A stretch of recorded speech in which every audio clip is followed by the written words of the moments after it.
Hey everyone, sorry about the noise you're going to get. My fan in my laptop's clicking very quietly, but because the microphone's in the computer case, it picks up really loud. So I've turned the microphone down. I'm going to talk really loud over it. That'll balance it out, but you're going to get a click in the background.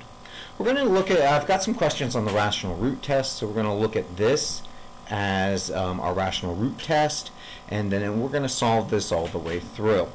And I'm going to do it in long form. So what I want you to do is just kind of look at what this is describing about our function so we can see what happens.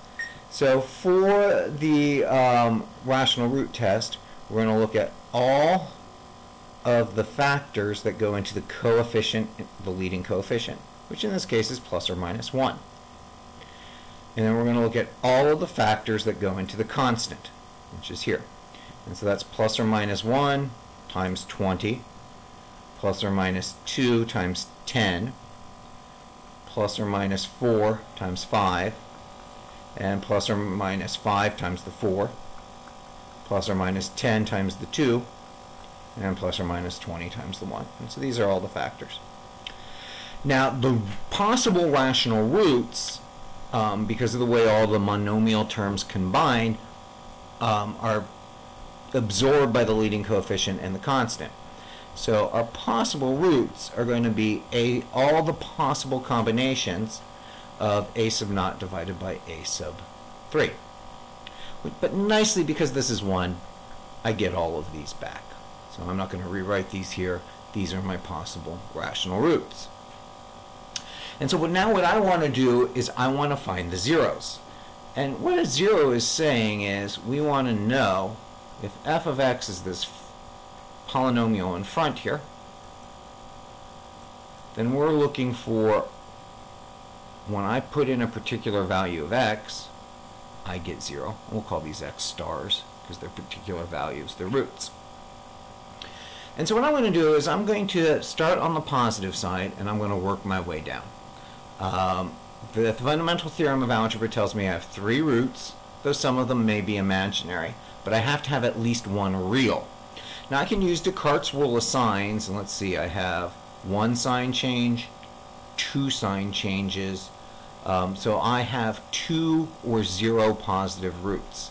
So by starting in the positive side, I know I have at least 2, and I just want to find 1. That'll get me to long division, right? Descartes' rule of signs, I know I have 2 or 0 positive roots, 2 or 0, so I'm going to try to rule out the positives.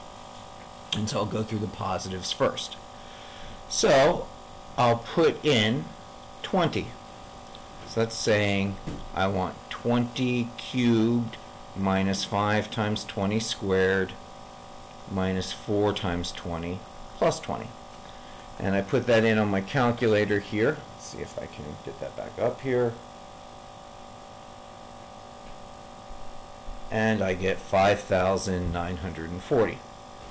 So if I think of this graphically, let me scroll down a little bit here. Sorry, my axis is crooked there. But at 20, the value of the function is way up here. So I'll come and I'll look at f of 10, which means I'm going to have 10 cubed minus 5 times 10 squared minus 4 times 10 plus 10. And I run that through here. And let me come through, and I get 480. And so somewhere around 10, this comes down to about 480, which is good. This is definitely getting near the axes, but it could have an imaginary root that plows it off here. It could slow down and almost become asymptotic, so I'm going to keep looking. And so if I put in 5, I get 5 cubed minus 5 times 5 squared minus 4 times 5 plus 20.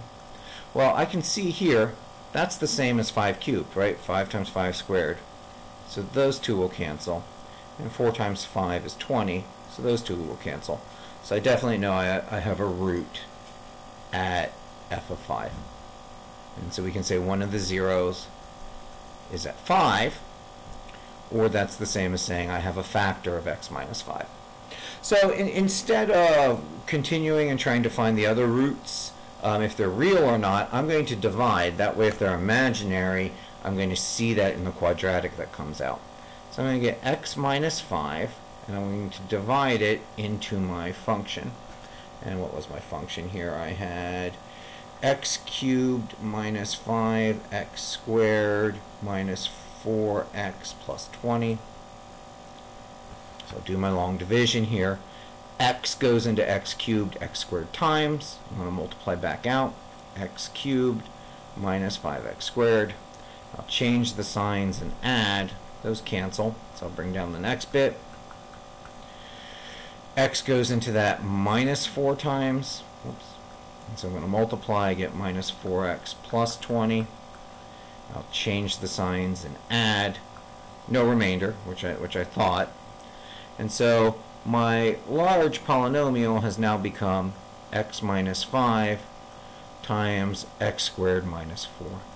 And I can look at this in a couple different ways. I think because it's quadratic, the quadratic equation will help me. But this one is x minus 4 equals 0, or I'm sorry, x squared minus 4 equals 0, or x squared equals 4, or x is equal to plus or minus 2. And so I think that's the quickest way to look at that.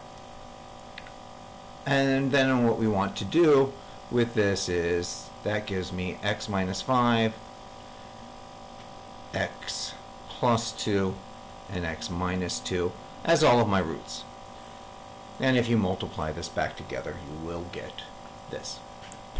And so that's how we use the rational root theorem, Descartes' rule of signs. We use them all together to get there quickly. I knew I was going to have, if I looked at this, because the fundamental theorem of algebra says I get complex numbers in pairs, I had to have at least one real solution. And so that's why I quickly plowed through the positives, because Descartes' rule of signs said there were 2 or 0. Because if I had no positives, then as soon as I got the negatives, I would be through. There's many ways to put all these rules together, but for this particular one, that seemed to be the quickest.